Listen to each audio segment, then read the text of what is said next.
ଆଜ୍ଞା ଆପଣ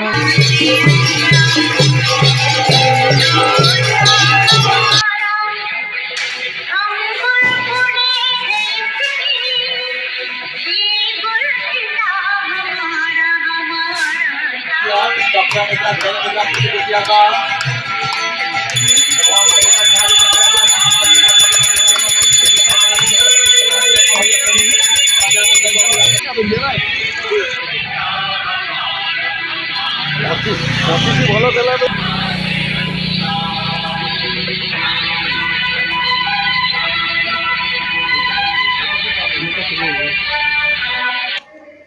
शारीरिक अनुष्ठित होते हैं। प्रणाम। हरि ओम जय जगन्नाथ। जय जगन्नाथ। आज सर आपण अपना घर आश्रम को आसी आज आश्रम तो बुलिले जो जनवरी 26 आज थिला साधारणतंत्र दिवस से उद्देश्य रे आसिले सत किंतु आश्रम आज भ्रमण करेंगे आपको केमिति लागिला परिचय प्रथमे रखु तापर आपनकर अनुभव टिके दर्शक मान पाखरे शेयर श्री श्री गणेश महाप्रभु को आसी प्रथम मुझे दर्शन कली जहाँकि विराजित अछंती एवं तांकर पदकंजरे प्रार्थना सबुदिन चली पूजा अर्चना चली अपना घर आश्रम प्रकृत एक आश्रम जीवन यापन करिवार गोटे परिसर परिवेश आओ ए कार्यक्रम को मुझे आसी क्यों कार्यक्रम ना जनवरी 26 उपलक्षे ए जनवरी 26 2026 जनवरी 26 77तम साधारणतंत्र दिवस। साधारणतंत्र दिवस सुंदर भाव में नामकरण करा सार्वभौम गणतांत्रिक धर्मनिरपेक्ष राष्ट्र एवं साधारणतंत्र राष्ट्र तापर जोग है तेणु साधारणतंत्र दिवस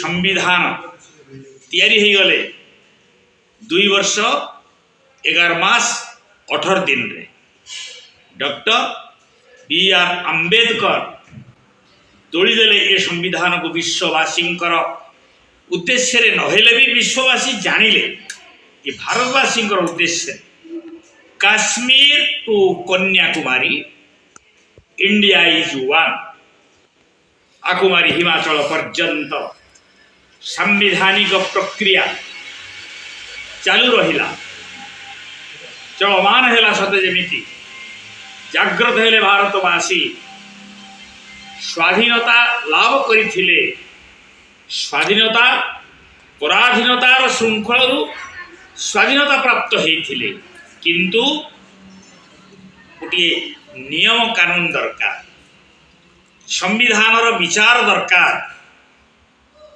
आम जोड़िए संविधान को विचार को नवा गोटे होउची डॉक्टर B.R. अम्बेडकर संविधान आउ गोटे मानव जीवन संविधान मानव जीवन आम मनुष्य मनरु मनुष्य बड़ भागे मानुष तनु पावा सुर दुर्लभ सब ग्रंथ निगावा देवता मान पक्ष दुर्लभ सबु उपनिषद आओ जेते शास्त्र रही सब ग्रंथकार माने ग्रंथ लिखिछंती सबुथिरे गान करा जाउची कौन बहु भाग्यरु मनुष्यर जन्म अनेक जन्म तप फले मनुष्य जन्म मोहितले आहा कि सुंदर नवाक्षरी रे जगन्नाथ दास लिखिदेले अति बड़ी यहीपरि भाव में आमको उपहार देदेले कौन बहु पूर्वर बहु जन्मर तप करी तपस्या करी साधना करी आमे आज धरापृष्ठ को आसीचे ए जन्म रे मनुष्य जन्म किंतु मनुष्य पदवाच्य होगा दरकार मानवोचित कार्य करने दरकार तेणुक मुझे पूर्व कहली ଆପଣ ତ ମୋତେ ପଚାରିଦେଲେ କଥା, କିନ୍ତୁ ଭାବପୂର୍ଣ୍ଣ ପରିବେଶ ଭିତରେ ଆଉ ଏ ଦିବସର ତାତ୍ପର୍ଯ୍ୟ ଭିତରେ ସାମ୍ବିଧାନିକ ଯେଉଁ ନିୟମ ରହିଛି ସେ ଭିତରେ ସମ୍ବିଧାନ ପ୍ରଚଳନ ହେଉଛି ଚାଲିଛି। ତା ଭିତରେ ମୁଁ ଟିକିଏ କହିଦେଲି, ମାନବ ଜୀବନର ସମ୍ବିଧାନକୁ ମଧ୍ୟ ଆମେ ପାଳନ କରିବା ଦରକାର। ଏ ଉତ୍ସବ ସହିତ ଖାଲି ନୁହେଁ, ଗତାନୁଗତିକ ପନ୍ଥାରେ ମହାଜନ ଯେନ ଗତଃ ପନ୍ଥା, ମହତ୍ ଲୋକମାନେ ଯେଉଁ ପନ୍ଥା ଅବଲମ୍ବନ କରିଛନ୍ତି ଆମେ ସେଇ ପନ୍ଥା ଅବଲମ୍ବନ କରି ଅଗ୍ରଗତି କରିବା ଉଚିତ। ବର୍ତ୍ତମାନ ଆସିବା ଜାନୁଆରୀ 26, ତ୍ରିରଙ୍ଗ ପତାକା ସୁନ୍ଦର ଭାବରେ ଉଡ଼ୁଛନ୍ତି। ମୁଁ ଆସି ମଧ୍ୟ ପହଞ୍ଚିଥିଲି ଏ କ୍ଷେତ୍ରରେ ଯଥା ସମୟରେ। ଆମର ଏକ ପ୍ରେମମୟ ବିଚାର, ଏକ ସାର୍ଥକ ଜୀବନର ସ୍ୱାକ୍ଷର ଦେଉଛନ୍ତି କିଏ ନା ଶ୍ରୀ ସୁକଦେବ ଅଗ୍ରୱାଲା ମହୋଦୟ। ସୁକଦେବ ଅଗ୍ରୱାଲା ସୁକଦେବ ନାମ ବହନ କରିଛନ୍ତି, ଆଉ ଏଠି ସାକ୍ଷ୍ୟ ଦେଉଛନ୍ତି କ'ଣ ନା ମାନବ ଜୀବନର ଯେଉଁ ସାକ୍ଷୀ ସମସ୍ତେ ରୁହ, ମୁଁ ମଧ୍ୟ ତା ଭିତରୁ ଜଣେ। ଆଉ ଆପଣମାନଙ୍କ ସମସ୍ତଙ୍କ ଭିତରେ ମୁଁ ଆସି ଏଠି ପହଞ୍ଚିଗଲି। ଏକ ସୁନ୍ଦର ଦିବ୍ୟ ପରିବେଶ, ଆଉ ତ୍ରିରଙ୍ଗ ପତାକା ଉଡ଼ୁଛି। ଉଡ଼େଇ ଦେଲେ ଆପଣମାନେ, ଶ୍ରୀଯୁକ୍ତ ସୁକଦେବ ଅଗ୍ରୱାଲା ଉଡ଼େଇ ଦେଲେ ଆମମାନଙ୍କ ଆଗରେ। ସମସ୍ତଙ୍କର ଚିତ୍ର ଉତ୍ତୋଳନ କରାଗଲା। ଏ ସେବକର ମଧ୍ୟ ଚିତ୍ର ତା ଭିତରେ ରହିଛି। ଆଜ୍ଞା, ଆପଣ ଆସିଲେ ଆମର ଜାନୁଆରୀ 26 যেটা ସାଧାରଣତନ୍ତ୍ର ଦିବସ ଅବସରରେ ପତାକା ଉତ୍ତୋଳନ କରିଛନ୍ତି, କିନ୍ତୁ ତା ସହିତ ପ୍ରଥମ ଥର ପାଇଁ ଅପନାଘର ଆଶ୍ରମ ଆପଣ ଭ୍ରମଣ କରିବେ। ଆପଣଙ୍କର ଅନୁଭୂତି କ'ଣ ଆପଣ ଦର୍ଶକଙ୍କ ପାଖରେ ଟିକେ ସେୟାର କରନ୍ତୁ। ଠିକ୍ ପ୍ରଶ୍ନ ମାତାଜୀ। ଏହା ଉପରେ ମୋର ଯେଉଁ ସାଧାରଣ ଅନୁଭୂତି ହେଲା ବା ସମୀକ୍ଷା କରିବାର ଅଭିପ୍ରାୟ ରହୁଛି ସେ ଉପରେ କହିବି। ସେଇ ପତାକା ଉତ୍ତୋଳନ ସମୟରୁ ଟିକେ ଆମେ ଧ୍ୟାନ ଦେବା। ଜାତୀୟ ପତାକା ତଳେ ଆମେ ସବୁ ଐକ୍ୟବଦ୍ଧ ହୋଇଥିଲେ, ଏକତ୍ରିତ ହୋଇଥିଲେ, ଏକ ମନ ଏକ ଧ୍ୟାନରେ ଆମେ ଭାରତ ମାତାଙ୍କର ସେବାରେ ଅଛେ ବୋଲି ଆଲୋଚନାରେ ଅନ୍ୟମାନେ ଭାଗ ନେଇଥିଲେ, ମୁଁ ମଧ୍ୟ ଭାଗ ନେଇଥିଲି। ତତ୍ପରେ ଆଶ୍ରମ ଭିତରକୁ ଅଧ ଏକର ଉପରେ ଯେଉଁ ଅପନାଘର ଆଶ୍ରମ ଅନୁଷ୍ଠିତ ହୋଇଛି, ପ୍ରତିଷ୍ଠିତ ହୋଇଛି ବା ନିର୍ମିତ ହୋଇଛି, ତାକୁ ଟିକେ ବୁଲିବାର ଆଗ୍ରହ ଯେକୌଣସି ଲୋକର ହେବ, ମୋର ମଧ୍ୟ ହେଲା। ପ୍ରଥମରୁ ଜଗନ୍ନାଥଙ୍କର ମୂର୍ତ୍ତି ବା ଜଗନ୍ନାଥଙ୍କର ଛୋଟ ମନ୍ଦିରଟିଏ କହିଲେ ବି ଚଳିବ। ତାପରେ ଫୁଲ ବଗିଚା, ଠାକୁର ଏବଂ ଫୁଲ।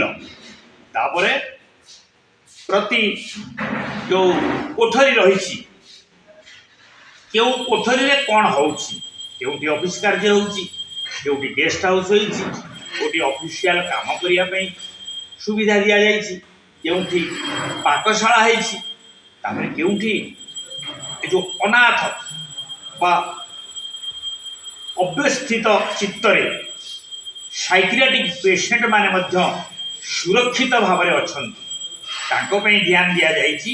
ତାଙ୍କ ପାଇଁ କିପରି ଖାଇବେ, ରହିବେ, ଶୋଇବେ, ବୁଲିବେ, ଆଉ କୁସ୍ତି କସରତ ବା ଡ୍ରିଲ୍ କରିବେ ବା ପ୍ରେୟାର କରିବେ, ଏସବୁର ସୁବନ୍ଦୋବସ୍ତ ମଧ୍ୟ ହେଇଛି। ଆଉ ସୁନ୍ଦର ଭାବରେ ଉପର ମହଲାକୁ ଗଲି। ଉପର ମହଲାରେ ମଧ୍ୟ ବ୍ୟବସ୍ଥା ପତ୍ରରେ କିଛି କମ୍ ନାହିଁ। ଯଦି କିଏ ମିଟିଂ କରିବାକୁ ଚାହାନ୍ତି, ସେ ମିଟିଂ କୌଣସି ଭଦ୍ର ବ୍ୟକ୍ତି କୌଣସି ତାଙ୍କର ସନ୍ତାନର ଜନ୍ମଦିବସ ଉଦ୍ଦେଶ୍ୟରେ ହେଉ, ନଚେତ୍ ବିବାହ ଉତ୍ସବ ଜନିତ କୌଣସି ବୈଠକ ହେଉ ବା ଅନ୍ୟ କୌଣସି ଅକେଜନରେ ବୈଠକ ହେଉ। ମୁଁ ତ ଶୁଣିଲି ଶ୍ରୀଯୁକ୍ତ ସୁକଦେବ ଅଗ୍ରୱାଲା କହିଲେ 12 ମାସରେ ଆମର 13 ପର୍ବ ପରି ଏଠି ସବୁ ଚଳଣି ରହିଛି। ଆଉ ଆପଣ ତ ରହିଛନ୍ତି ଶ୍ରୀମତୀ କଲ୍ୟାଣୀ ମିଶ୍ର ସହଯୋଗୀ, ଏକ ଧ୍ୟାନ ଏକ ମନରେ ଏଠି ସେବା ଦେଉଛନ୍ତି। ତାହା ତ ମୁଁ ଶୁଣିଥିଲି, ଏବେ ବି ଆଜି ଦେଖିଲି। ତାପରେ सुंदर प्रकोष्ठ को परिष्कार परिच्छन्न करा जाउची फूल गछ को किपरि भाव जल दिया जीवो तापरे आउरी श्रीयुक्त अग्रवाला कहले एठी गोटे गोशाला निर्मित हबो आउ ये सबु जिनिस होउची मोर प्रश्नर उत्तर से कहले मु कहली सरकारी अनुदान ना सरकारी अनुदान आमर आवश्यक नाही जे दाता स्वेच्छाकृत मनरे यदि दान करुछंती सेही राशि को पाथेय करे सेही राशि को दृष्टि दे ये सबु कार्यक्रम हो पारुछि मु कहली कि सुंदर जो माने दाता माने एठी पहुंची जाउछंती किए पहुंचौछि करी कराउ थाए मोही बोबिनो अन्य गति नाही जड़े करुछि आउ करौछि टिके मन को आसी जाउछि लेखा जाइथिला कांथेरे एई आश्रम भितरे मु मध्य पढ़िली प्राणी को आरत दुख प्रमित देखु देखु किबा सबु मो जीवन पछे नत्य पड़ी थाउ जगत उद्धार हेउ अंधकूलर जो कंधकूलर अंध कवि ए रचना करिथिले आउ कंधकूलर अंध कवि माने सते जेमि से कूलटा अंध हो जाइथिले प्रकाशित होई नथिले ये चरित्र विकसित होई गले आलोकित होई गले ताकर वंशानुगत भावरे परवर्ती समय रे महिमा धर्मर प्रचार हेबा ताकू एठी आदर करछंती ए उद्देश्य रे जगतर उद्धार करते जगतर उपकार करते जगतर किछि कार्य साधित होबा पाई सेवारे समस्त लागिछंती सेवक एवं सेविका एक मन एक ध्यान तापरे समयानुवर्तिता और नियमानुवर्तिता ए दुईटा प्रति मध्य ध्यान दिया जाइछि ए सेवक लक्ष्य करी जानिला पचारिकी नुहे लक्ष्य करी जानिला अनुभव कला ए अनुभव कौन भूली हबार कथा ए अनुभव रहिब मोर सबुदिन पाई अन्य स्थल रे गले मध्य मु एई कथा कहिबी आ बहुत दिन रु मोर रहिथिला मन मनोवांछा ए स्थल को आसीबी एई परि भावरे जो मोर मन थिला ए मन आजी मोर प्रभु इष्ट भगवान करि दैछंती मोर गुरुदेव करि दैछंती जगन्नाथ करि दैछंती आ श्री गणेशन को पाखरे आमे बसिछे आहा कि सुंदर वक्रतुंड महाकाय आहा कि सुंदर सूर्य कोटि समप्रभ निर्विघ्नं कुरु देव सर्व कार्येषु सर्वदा सर्व कार्येषु सर्वदा सर्व कार्येषु सर्वदा इन शब्द के साथ जय जगन्नाथ। जय जगन्नाथ। धन्यवाद सर आज आपणकर मूल्यवान समय देइथिबारु अनेक अनेक आंतरिक धन्यवाद प्रणाम। जय जगन्नाथ। हरि ओम जय जगन्नाथ। जय जगन्नाथ।